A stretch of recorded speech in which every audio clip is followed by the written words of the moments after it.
Olá, pessoal! É com grande prazer que estou aqui novamente com vocês para participarmos de mais uma Semana Pedagógica da Monshot Educação. Eu me chamo Karine Santiago e hoje vou falar um pouquinho com vocês sobre planejamento reverso. Vamos lá?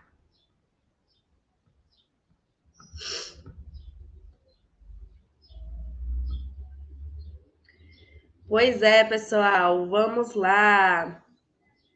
O tema de hoje é criando experiências de aprendizagem matemática a partir do planejamento reverso. E aí, já ouviram falar de planejamento reverso? Essa é a primeira vez? Escreve para mim aí nos comentários. Mas antes de mais nada, vamos aqui falar um pouquinho sobre quem é Karen Santiago. Karen Santiago sou eu, uma mulher educadora, que vive o protagonismo estudantil desde muito jovem, incentiva o protagonismo estudantil por onde passa, professora construtivista, filha de um casal de agricultores aqui de Serrinha, Bahia, e que tem como lema que um é maior do que zero. Como eu sou da área da matemática também, sou pedagoga e especialista em metodologias de ensino da matemática, trago esse lema muito forte, que a gente fazer algo pela educação, a gente fazer algo por nós mesmos, é sempre melhor do que não fazermos nada. Então, guarda isso daí, anota essa chave. Um é sempre maior que zero, certo? Vamos lá. Reflexões iniciais. Eu trago aqui para vocês duas palavras muito importantes para a nossa discussão de hoje, que é a palavra planejar e a palavra compreender. Qual é para você a sua concepção de planejar? O que significa planejar para você, educador? E compreender. Você compreender algo significa o quê? Vamos aí? Anotem aí o que vocês compreendem disso para a gente aprofundar daqui a pouquinho. Pois é, gente. A gente vai trazer hoje uma perspectiva desse planejamento para a compreensão. O planejar para trazer para esses estudantes um movimento de compreensão dos processos, não mera transmissão, não mera recordação, sempre o processo de compreender a partir de uma realidade prática da vida, situações, para que aquele conteúdo não seja um conteúdo um conteúdo por conteúdo de fato, né? Que seja um processo de um objeto de conhecimento que desenvolvido ali na sala de aula, ele pode tornar-se uma habilidade bem desenvolvida, que permite que aquele estudante compreenda determinados fatos, compreenda determinadas situações, determinados procedimentos. Então, a gente vai conversar um pouquinho melhor sobre isso aí e o impacto disso também nos processos da construção das competências. Planejamento reverso tem como premissa a ideia de começar pelo fim. Por isso que tem esse nome reverso, gente. O que é reverso? É fazer de trás para frente. O que a gente sempre fazia num processo de planejamento é, tradicional, vamos dizer assim, a gente vai mudar ele um pouquinho e vai trocar algumas peças de lugar. Então, eu queria saber se vocês já ouviram falar sobre essa proposta. A Lília Bacic, que é uma das especialistas aí de ensino híbrido, traz bastante essa discussão desde 2019. Eu vou trazer um pouquinho para vocês sobre os autores principais desta discussão. Este é o livro, ó, gente, o livro que vocês estão vendo aí na tela é este livro, é um livro grande, de mais de 300 páginas, e um livro muito completo, que nos ajuda a perceber como é que a gente planeja para possibilitar os processos de compreensões por parte desses estudantes. E aí a pergunta-chave do livro é a seguinte: o que queremos que os estudantes compreendam ao final da experiência de aprendizagem? Então, com foco no nosso resultado, com foco no que esperamos que esses estudantes aprendam no final da experiência, é que nós vamos fazer uma trajetória, uma rota em cima do planejamento para alcançarmos esses objetivos. É algo muito semelhante do que já fazemos, mas a gente vai ajustar alguns detalhes que vai trazer uma nova roupagem para o nosso planejamento, que vai deixar de ser o que em alguns casos é muito de burocracia e vai passar a ser um auxiliar nesse processo de alcance de resultados de aprendizagens efetivas, tá certo? Pois é, uma outra premissa deste livro é que se você não sabe exatamente para onde está indo, qualquer estrada o levará até lá. Estes são os dois autores aqui do livro.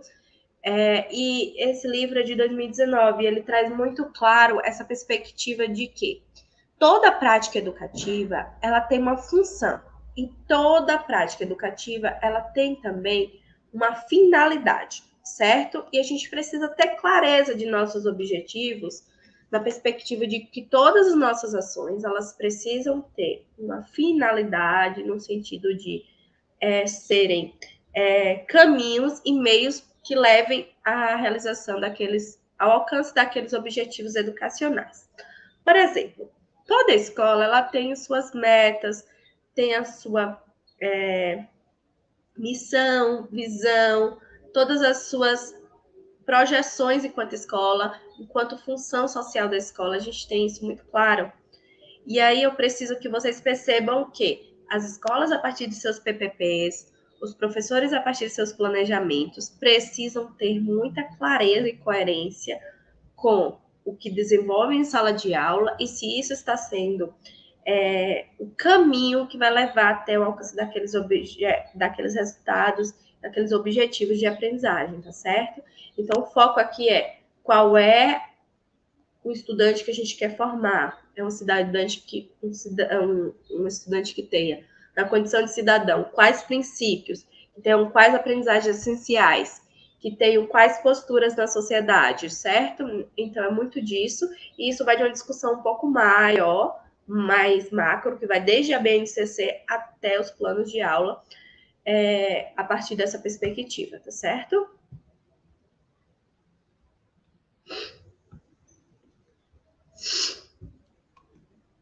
Vamos lá. A partir dessa perspectiva do planejamento reverso, nós temos aqui 3 estágios para a elaboração de um plano de unidade numa perspectiva do ensino reverso. O que seria esse plano de unidade, Karine, na perspectiva do que você traz aí? Seria um plano de unidade de uma determinada unidade é como se fosse assim, aquela unidade que tem alguns objetivos de conhecimento, certo? Não é aquela unidade fechada das escolas, primeira, segunda, terceira unidade, não. É aquelas unidades eu vou botar um termo aqui, conteúdos, mas que vocês conseguem compreender bem o que eu quero dizer, né? É aquela junção de determinados objetos naquele eixo que a gente vai elaborar ali por volta de 2, 3 ou 4 semanas. Então, geralmente, no planejamento reverso, a gente faz um planejamento ou quinzenal, ou para 3 semanas, ou para um mês. Então, a gente consegue trabalhar aquela unidade ali, aquele bloco de conteúdos, aquele bloco de... Eu estou usando conteúdos, mas vocês sabem que são objetos de conhecimento, né? Aquele bloco de objetos de conhecimento, daquele determinado eixo, por exemplo, geometria. A gente vem ali trabalhando aquele bloco de conteúdos, né? E trabalhando em cima dessas habilidades e dessas competências aí básicas da matemática, por exemplo. Então, a gente já pode ir avançando aqui.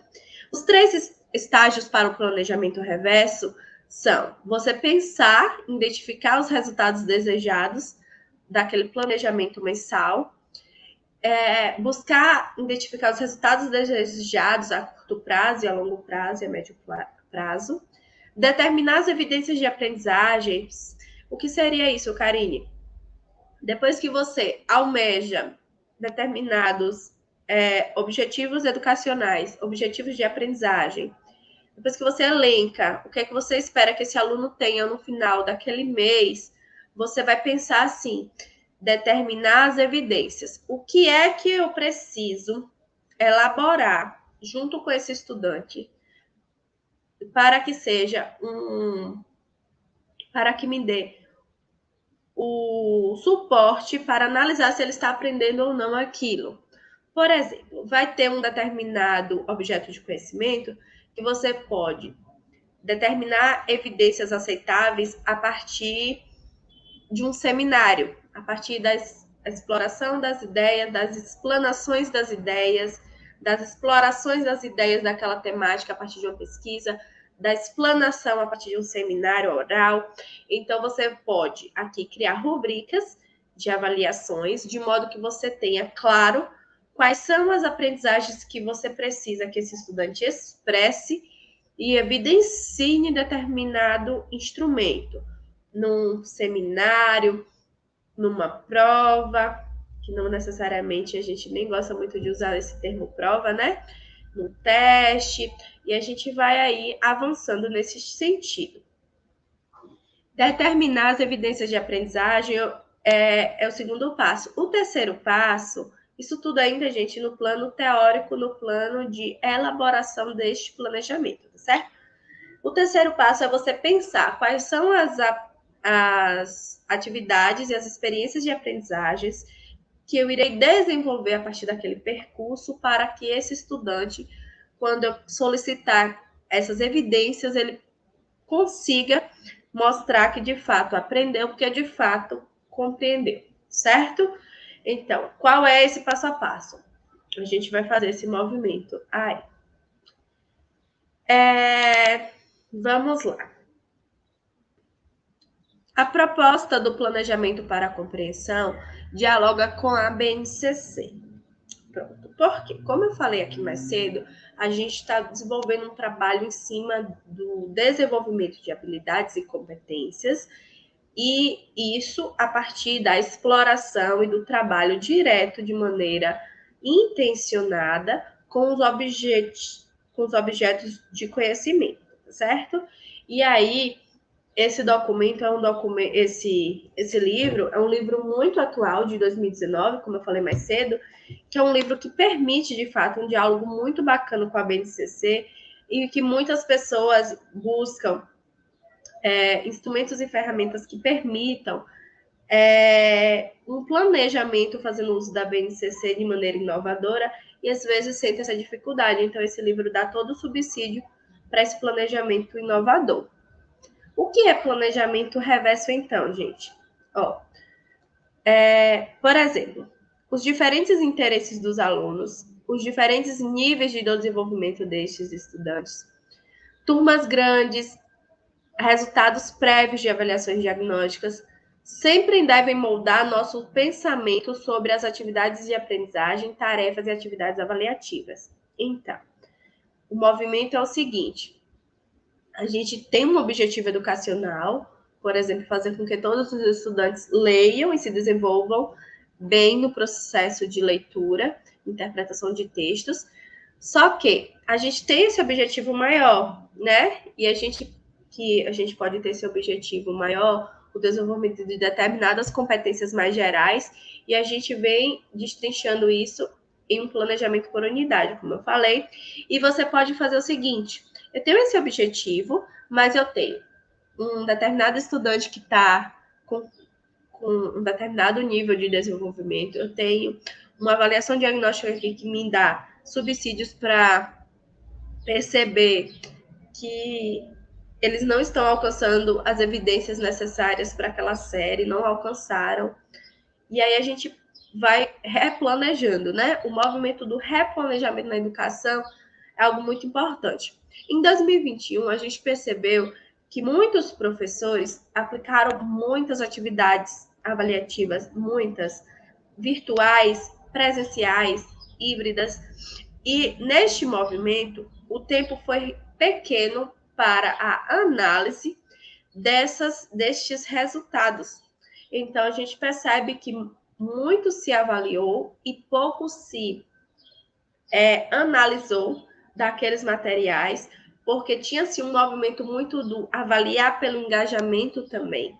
Então, muitas escolas, muitas redes acabaram fazendo progressões com o mínimo de frequência, com o mínimo de aquisições de aprendizagens, com o mínimo de compreensões. E isso vai ter um impacto também futuro muito grande nos nossos planejamentos. Certo? Vamos lá. Afinal, por que reverso? Então, voltando para essa perspectiva aqui do planejamento reverso, a gente traz novamente a intenção de que a forma segue a função e a função precede a forma. Se nós temos uma função social enquanto escola, se o meu componente de língua portuguesa, de matemática, tem uma função social, se o trabalho com determinadas habilidades, se o trabalho com determinadas competências, eles também possuem uma função social, a gente precisa perceber que a forma como eu vou fazer aquilo precisa estar atrelada ao alcance destes objetivos. Então, você precisa perceber que se você tem um movimento de se você tem um movimento de elaboração de um planejamento que não está condizente com o seu procedimento, vamos lá, o que eu quero dizer é o seguinte: se você tem um planejamento que tem um determinado objetivo e você não faz ações que te levem ao desenvolvimento daquele planejamento pelos estudantes, que te levem ao alcance daquelas aprendizagens pelos estudantes, você não vai conseguir atingir os seus objetivos, certo? Para a gente trabalhar numa perspectiva aqui mais prática, eu gostaria que vocês observassem um questionamento que eu me fiz no procedimento da minha pesquisa da especialização em metodologia de ensino da matemática. Vamos lá. Quais intervenções pedagógicas contribuem com o processo de construção do conceito da divisão de números naturais e seus possíveis algoritmos por crianças de turmas de 4º e 5º ano? Pois é. Quais seriam essas intervenções pedagógicas que contribuem para este processo? Os processos de intervenções pedagógicas, eles são extremamente importantes nesse movimento do pós-pandemia, ainda da pandemia também, que ainda estamos, infelizmente, nesse contexto pandêmico, mas esse movimento do retorno presencial às escolas nos possibilita um novo contato com esses estudantes, de modo que possamos reorganizar essas aprendizagens essenciais a partir de um planejamento mais diretivo.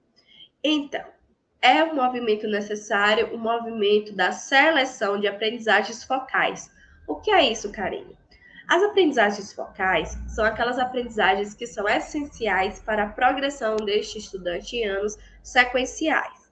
Tem muitos estudantes que estão indo para o 5º ano, 6º ano, sem saber algumas aprendizagens, sem ter a compreensão de determinados objetos de conhecimento que são essenciais para o avanço desses estudantes. Então, se você recebe um estudante no 6º ano que não sabe as 4 operações, você precisa fazer um movimento de resgate, um movimento de trabalho intencional, com foco naquela essencialização mesmo daquele objeto, de modo que você tenha condições de avançar com esse estudante. A gente não vai poder negar esse movimento de reconstrução mesmo de alguns processos para que esses estudantes consigam avançar. E um material muito bacana que a gente tem disponível hoje são os mapas em focos da BNCC, disponibilizado pelo Instituto Reúna. São mapas que permitem essa visualização de quais são as habilidades de todas as áreas que nós precisamos focar em determinados anos para que esses estudantes sigam em anos anteriores sem ter este prejuízo, sem ter essas lacunas que possam impactar nas aprendizagens de conhecimentos futuros, tá certo? Como nós trabalhamos mais cedo, a gente vai avançando no sentido de que, uma vez que você tem os objetivos e a sua função, a função daquele planejamento, a função daquele seu componente, se você tem condições de observar e de traçar esses objetivos mais gerais, esses objetivos mais macros e micros para o desenvolvimento daquela unidade, a partir desse movimento de traçar os objetivos, você vem e elabora quais são essas avaliações. Karine, isso significa que eu vou elaborar as avaliações que eu vou aplicar para os meninos na minha primeira semana de aula, eu já vou pensar quais são as questões que eu vou botar na prova, quais são os critérios que eu vou elaborar no seminário, tudo isso, basicamente, sim. É um movimento que, apesar de trazer mais trabalho para o início do planejamento, retira um pouco daquela agonia que é o final das unidades também. Se você faz um movimento processual em que, ao planejar que você vai trabalhar com a construção de aprendizagens em cima de um determinado objeto de conhecimento, vamos botar aí Revolução Francesa. Se você vai trabalhar com a perspectiva da Revolução Francesa e você tem o seu objetivo muito claro do que é que você quer que o estudante alcance no final ali, compreensão de tais e tais princípios, de tais e tais fatos, você vai perceber que você pensar como é que você vai avaliar aquele estudante, quais são os instrumentos de avaliação que te permitem coletar essas evidências, por exemplo, desculpem, gente, porque é a gripe, né? O processo de você, neste planejamento de história, como eu dei o exemplo da Revolução Francesa,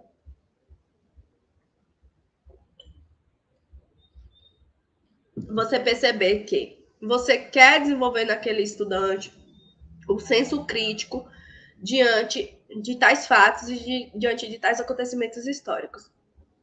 O debate, a construção de um seminário, a construção de um júri simulado seriam ideais nesse processo de seriam ideais nesse processo de verificação dessas aprendizagens alcançadas, certo? Então, se você quer alcançar esses objetivos, você pode colocar essas evidências a partir desses instrumentos, ok?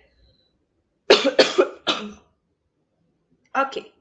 Aí você vem e me diz o seguinte, Karine, então depois que eu planejei que eu vou fazer um seminário, então, eu planejei que eu vou fazer um júri simulado e que eu quero que determinadas habilidades eles expressem nesse júri, vou verificar a partir de uma rubrica de avaliação se eles conseguiram perceber tais e tais conceitos. Pronto. Depois que você faz isso, você vem elaborando o que é que você vai trazer numa trilha de aprendizagem para aquele determinado objeto de conhecimento que te permita explorar e trabalhar aquele material antes mesmo de você coletar essas evidências finais. Então, se essas evidências podem ser no decorrer do percurso, pode ser até iniciais, como avaliação diagnóstica, ou podem ser finais. Mas existe uma trilha, existe um passo a passo para que você consiga desenvolver um processo de aprendizagem para a compreensão. O primeiro passo de uma trilha de aprendizagem pode ser síncrona ou assíncrona, ou que reflita, na verdade, a sua sequenciação de trabalho é preparar-se para aprender. O primeiro passo é preparar-se para aprender. O que é isto, Kari? Preparar-se para aprender é você colocar o estudante situado do que é que ele vai aprender e compreender naquela semana, naquele mês, naquela unidade. Então, é aquele procedimento de deixar claro para o estudante que o objeto de conhecimento que será trabalhado é este, que no final de um mês eles precisam ter desenvolvido tais e tais habilidades e tais competências. Então, é situar o estudante para que ele comece a ter essa perspectiva do engajamento, para que ele perceba a importância desse movimento de engajar-se para aprender e perceba a importância daquele trabalho, a importância daquele material, certo? Vamos recordar. O que seria isso? É aquele movimento de recordar o que o aluno já sabe. Será? Vamos trazer aí, puxar da memória, gente. Alguém já ouviu falar sobre tal e tal e tal aspecto? Que aqui você pode fazer a partir de entrevistas, a partir de debates, a partir de um teste. Aqui é o movimento da avaliação diagnóstica, de onde esse estudante está vindo, onde foi que ele parou. Vamos observar nesse sentido. Na sequência, a gente tem um passo chamado de explorando para compreender.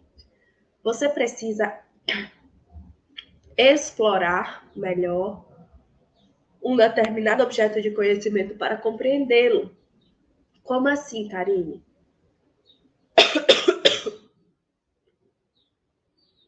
Aqui entra o movimento da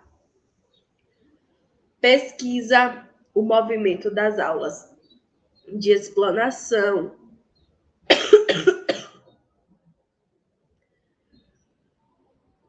Aqui entra o movimento da exploração. Mesmo você vai fazer um procedimento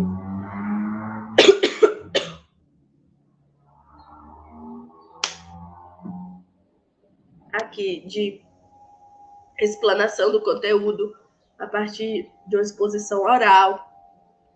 Tudo que te permitir, estudo dirigido, tudo que te permitir e que permitir esse estudante explorar o máximo daquele objeto de conhecimento. Porque os conteúdos, o que a gente chama hoje de objeto de conhecimento, né? Os conteúdos historicamente acumulados, eles precisam ser trabalhados com esses estudantes. Porque eles são essenciais para o procedimento de compreensão de determinadas habilidades e a elaboração de determinadas habilidades. Então, é importante esse movimento da exploração, só que a gente vai ajustando de acordo com as metodologias e com o que tiver o nível desses estudantes, tudo isso.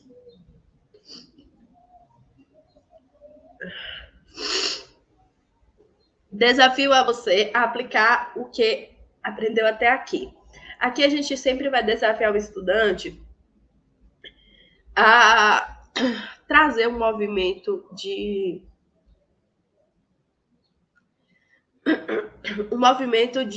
aplicabilidade no cotidiano do que tem aprendido. Então, por volta de 3 semanas, que é essa unidade que eu falei com vocês, ele já tem condições de aplicar o que ele aprendeu nessas 3 semanas a partir de algo mais prático.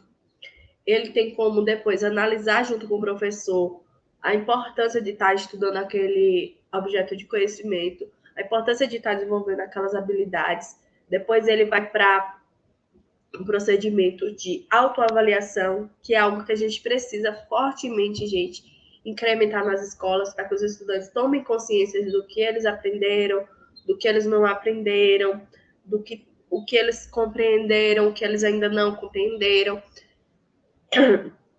E depois um movimento aí de mostrar para o mundo o que aprendeu a partir de ações e intervenções mais práticas na sociedade.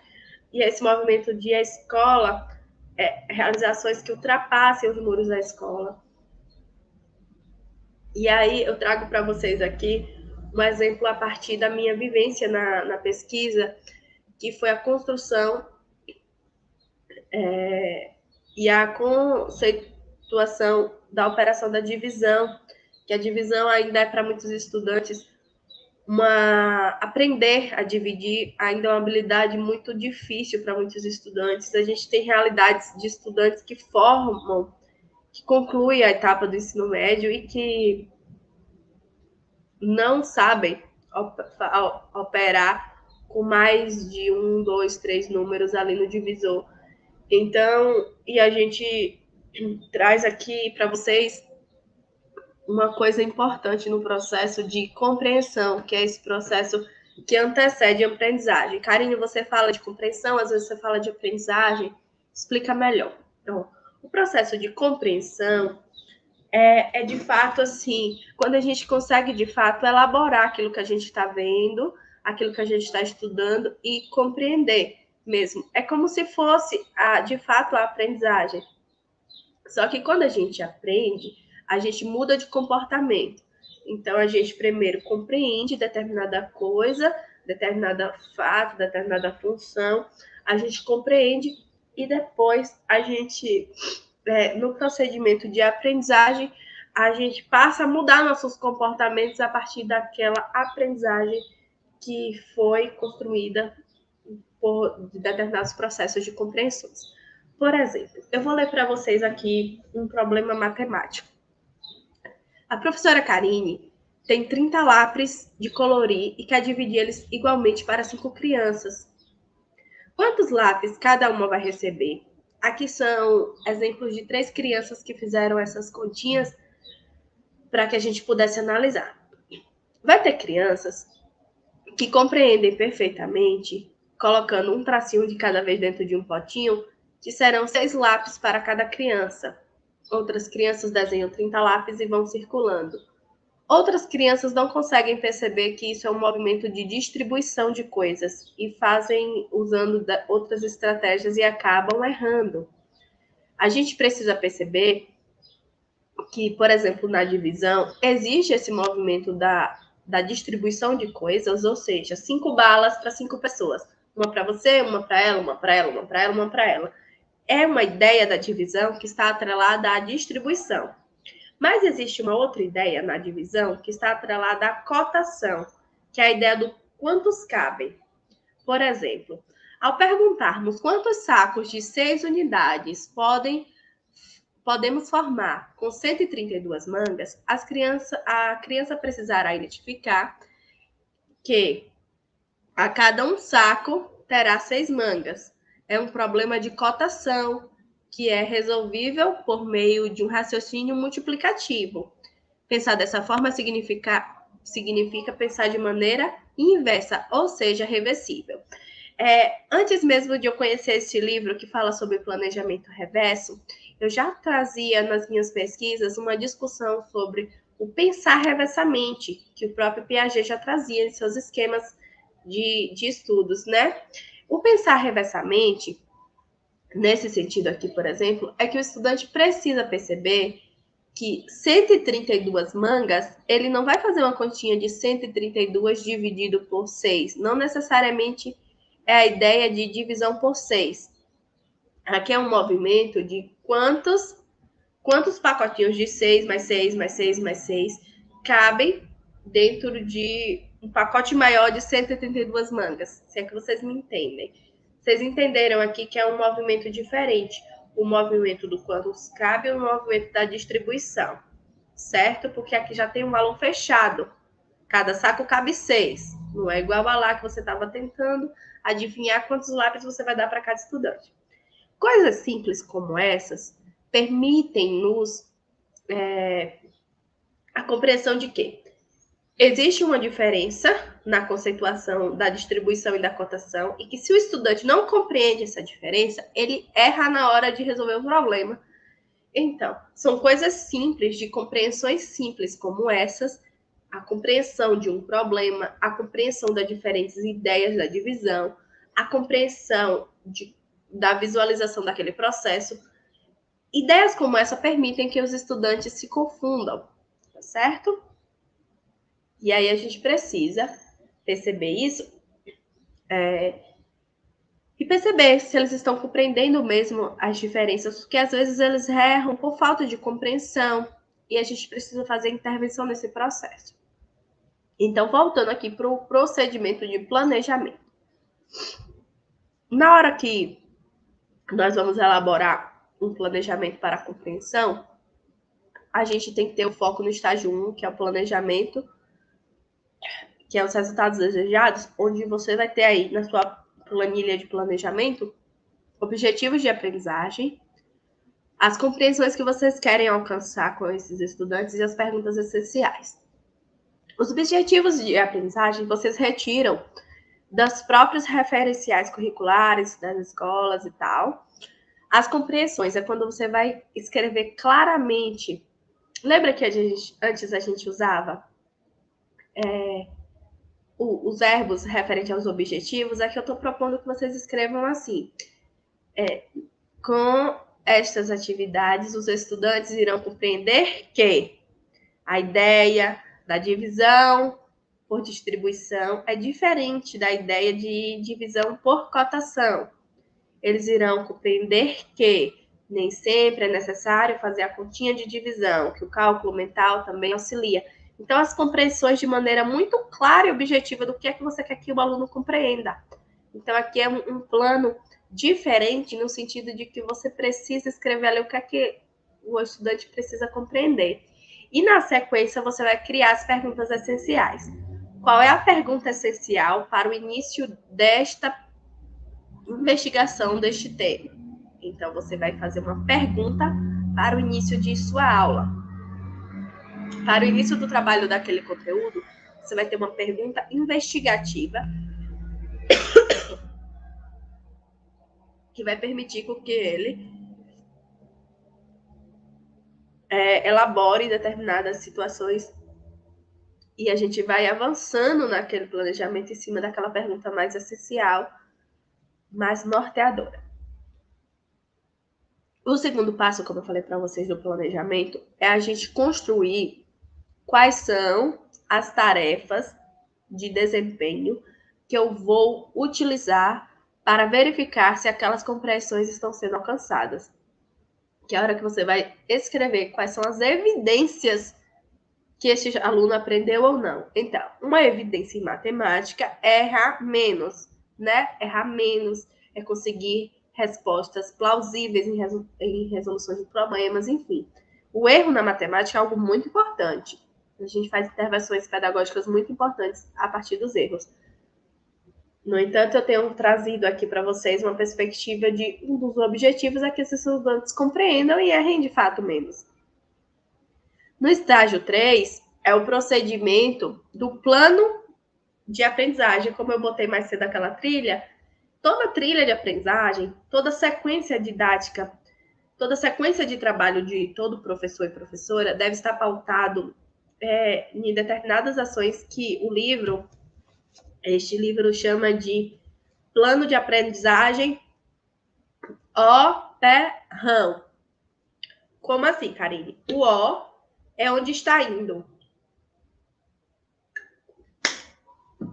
Onde eu estou indo com determinada atividade? Qual o meu objetivo principal? Então, se eu quero que o estudante escreva de maneira mais coesa e coerente, eu vou propor uma atividade, mais atividades de produção textual. E vou trabalhar como é que se produz um parágrafo mais crítico e tal. Onde está indo? P.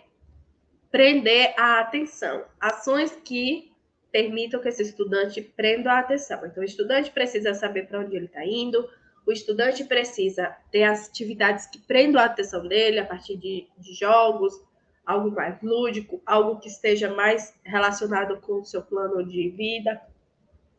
Explorar e experimentar, então, a importância de botar esse estudante para fazer mão na massa, da cultura maker. R, repensar e rever, que chegou nesse ponto, onde é que eu posso ajustar o meu planejamento. A avaliação do próprio estudante, então, toda sequência didática precisa ter um procedimento de autoavaliação. Adaptar-se aos estudantes, a gente perceber se esse estudante está naquele nível, daquele planejamento ou não, para a gente poder recuar ou avançar.